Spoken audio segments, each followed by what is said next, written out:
सभी साथियों को नमस्कार।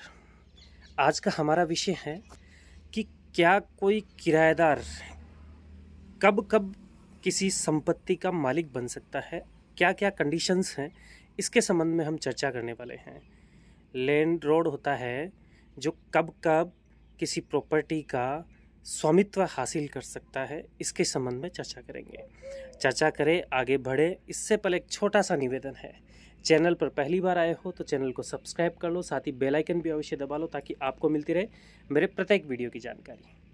देखिए, सबसे पहले मैं एक बात बता दूं आपको छोटी सी, कि जैसे आपने कोई प्रॉपर्टी है आपकी और वो किराए पे दे दी किसी व्यक्ति को, और आप ये समझते हैं कि वह व्यक्ति मेरी प्रॉपर्टी जिसका स्वामित्व मुझे प्राप्त है, जिसकी रजिस्ट्री मेरे पास है, जिसका म्यूटेशन मेरे खुला हुआ है, जिसकी जो टैक्स रसीदें हैं वो मैं कटवा रहा हूँ, जमा करवा रहा हूँ म्यूनिसिपैलिटी या फिर कोई पंचायत है या नगर निगम नगर पालिका में, तो ऐसी दशा में किराएदार मालिक बन जाएगा मेरी प्रॉपर्टी का? भविष्य में कभी नहीं बनेगा। तो ये ग्राउंड आपका समाप्त है। तो फिर कब बनेगा? इस संबंध में एक वीडियो पहले भी बनाया, फिर भी सोचा कि क्या क्या कंडीशंस हैं जब कोई व्यक्ति मालिक बन सकता है। और एक छोटी सी चीज़ मेरे सामने आई, छोटा सा सवाल भी पैदा हुआ इस संबंध में। कई यूट्यूब पे भी देखे मैंने और उस पर गूगल पे भी चीज़ों को देखा मैंने, तो उसमें एक चीज़ कह रखी थी कि साहब एडवर्स पोजीशन के आधार पर किराएदार मालिक बन सकता है। तो मैं आपको बता दूं, एडवर्स पोजीशन यानी प्रतिकूल कब्जा। जैसे कि 12 साल की किसी प्रॉपर्टी पे आपने कब्जा कर लिया, आप उसके मालिक बन जाएंगे। ऐसा चलता है, गूगल पे इन पे चलता है खूब। चुटकुलों में भी कई बार व्हाट्सअप है ना, उनमें मैसेज भी मैंने ऐसे देखे हैं कि भाई किराएदार मालिक बन जाएगा अगर 12 साल रेगुलर उसको रखा तो आपने। तो भाई ऐसी कंडीशन भी नहीं है। देखिए, एडवर्स पोजीशन को भी आपको समझना पड़ेगा।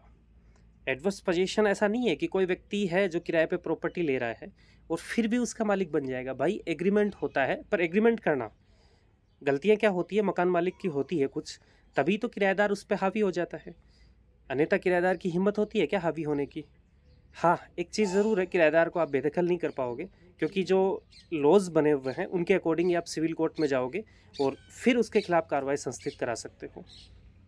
अदरवाइज़ आप चाहो कि पुलिस को बुला लें या अदरवाइज़ किसी भी तरीके से आप उसको बेदखल कर दो, तो वो थोड़ा सा दिक्कत पैदा हो सकती है कि हाँ, किराएदार को आप बेदखल नहीं कर पाओगे। लेकिन किराएदार मालिक नहीं बनेगा, बेदखल नहीं हुआ तो भी। अमूमन देखते हैं 11 महीने का एग्रीमेंट रहता है, किराएदारी चलती रहती है, तो भी किराएदार मालिक नहीं बनेगा। कब बनेगा फिर? क्या परिस्थितियां हैं? तो सबसे पहले ध्यान क्या रखना है, एक बार सुविधा भी बता दूं आपको कि आपको हमेशा जब आप कोई प्रॉपर्टी किराए पर देते हो तो ध्यान रखना है कि वो प्रॉपर्टी, उसका टाइटल आपके नाम है कि नहीं है। प्रॉपर्टियाँ भी कई तरीके की होती हैं। जैसे कोई प्रॉपर्टी है नगर पालिका, पालिका क्षेत्र या फिर पंचायत क्षेत्र है, नगर निगम क्षेत्र में है, जिसके कागज़ ही अभी तक आपके नाम नहीं बने हैं। स्वामित्व, आपका कब्जा है उस प्रॉपर्टी पे, आपका टाइटल डिक्लेयर नहीं हुआ और प्रॉपर्टी आपने किराए पे दे दी किसी पर्सन्स को। अब वो एडवर्स पोजीशन का लाभ उठा लेगा। लेकिन इस संबंध में भी अगर आपने थोड़ी सी चतुरता दिखाई और किराएदार जो किरायानामा होता है ना, एग्रीमेंट, वो आपने बनवा लिया था, तब वो क्लेम नहीं कर पाएगा, क्योंकि किराएदार हमेशा किराएदार ही रहेगा, मालिक नहीं बन पाएगा। कब? उसकी तो कंडीशंस हैं, उसी पे तो चर्चा कर रहे हैं और उसी को तो उदाहरण के माध्यम से समझ रहे हैं अपन। लेकिन देखिए, आपकी कोई ज़मीन है, दो पक्षकार ए और बी हो आप, ए किराएदार है, बी मालिक है, दोनों ने बैठ के प्रॉपर्टी का पैसा तय कर लिया, तो मालिक तो बनना ही है, कोई इशू नहीं है। अगर ज़मीन खरीदी है, भूखंड खरीदा है, प्रॉपर्टी कैसी भी हो सकती है, दुकान हो सकती है, मकान हो सकता है, एग्रीकल्चर लैंड हो सकती है, इंडस्ट्रियल लैंड हो सकती है, कैसी भी हो सकती है। तो दोनों पक्षकारों ने बैठ के तय कर लिया, उसकी राशि तय कर ली, प्रतिफल राशि, और अदा कर दी, तो मालिक बन गए साहब। रजिस्ट्री करवा दो, डॉक्यूमेंट उसके संबंध में निष्पादित हो गए, मालिक बन जाएगा। आपने आपकी प्रॉपर्टी है गिफ्ट डीड कर दी किसी पर्सन्स को, कोई भी पर्सन्स हो सकता है, उपहार में दे दी, तो मालिक तो बन ही सकता है कोई व्यक्ति। यानी बेचान कर दिया, गिफ्ट डीड में दे दी, वसीयत कर दी किसी व्यक्ति को, तो वो मालिक तो बनेगा उसका, वसीयत भी कर सकते हो आप। ये कंडीशंस हैं। अदरवाइज़ कोई व्यक्ति जो किराएदार है कभी भी आपकी प्रॉपर्टी का मालिक नहीं बन सकता। ख़ास तौर पर जो कहा जाता है कि एडवर्स पोजीशन यानी प्रतिकूल कब्जे के आधार पर जो किराएदार है मालिक बन जाता है, भाई नहीं बनेगा। बसते आपके पास एग्रीमेंट हो इस संबंध में कि वो किराएदार है, और एग्रीमेंट नहीं है मान लो, लेकिन फिर भी क्योंकि राजस्व रिकॉर्ड होता है या जो डॉक्यूमेंट है उसमें टाइटल आपके नाम से है, तो फिर वो व्यक्ति केवल दावा कर लेगा आपके खिलाफ। लेकिन मालिक कैसे घोषित होगा? क्योंकि प्रॉपर्टी का टाइटल आपके नाम है, हो सकता है उसका बिल भी, बिजली बिल, पानी बिल, वो भी आपके नाम आता हो, तो वहाँ उसके लिए समस्या खड़ी हो जाएगी। दावा तो कर देगा वो एडवर्स पोजीशन के आधार पर, क्योंकि किरायानामा नहीं है, क्योंकि वो भी बहुत दिमाग लगाते हैं आजकल क्या कानून जब बनते हैं ना तो उनका दुरुपयोग करना शुरू हो जाता है। और कुछ लोग हैं उनकी मंशा होती है कि हाँ दुरुपयोग करें कानूनों का। हम किराएदार हैं, हम जानते हैं हम सही नहीं है, फिर भी हम मालिक बनना चाहते हैं, क्योंकि कुछ ऐसे तत्व मौजूद है जो कानून को कानून से ऊपर होके जानते हैं, उसको समझते हैं। कानून ये कहता है कि किराएदार कभी मालिक नहीं बन सकते, एडवर्स पोजीशंस ऐसे लोगों पे लागू नहीं होता।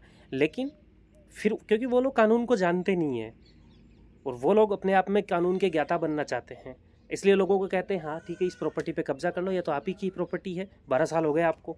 तो ऐसे लोगों के बहकावे में आके ज़रूर दावा लोग कर देते हैं, लेकिन वो विजय हासिल नहीं होती उन लोगों को। तो आप निश्चिंत रहिए, अगर आपने ज़मीन बेचान करी है अपने किराएदार को, जो गिफ्ट डीड है, उपहार पत्र है, उसके माध्यम से दी है या वसीयत करी है, तो मालिक बन सकता है। अदरवाइज़ ज़िंदगी में कभी भी आपकी प्रॉपर्टी आपकी है, टाइटल आपके पास है, तो कभी भी कोई व्यक्ति जो किराएदार है मालिक नहीं बन सकता है। पर सावधानी जो मैंने बताई अभी कि आपको किरायानामा ज़रूर निष्पादित करवा लेना है। भविष्य में अगर कोई वाद विवाद होता है तो उस किरायानामे के आधार पर आप कुछ कार्रवाई कर सको।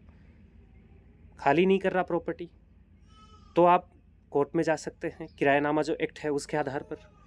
बेदखल डायरेक्ट नहीं कर सकते, लेकिन किरायानामा तो हो आपके पास, जो तय राशि है अदा नहीं करता तो कोर्ट दिलवा देगा आपसे, जो भी किराया बनता है कोर्ट दिलवाएगा। तो ऐसी चीज़ है।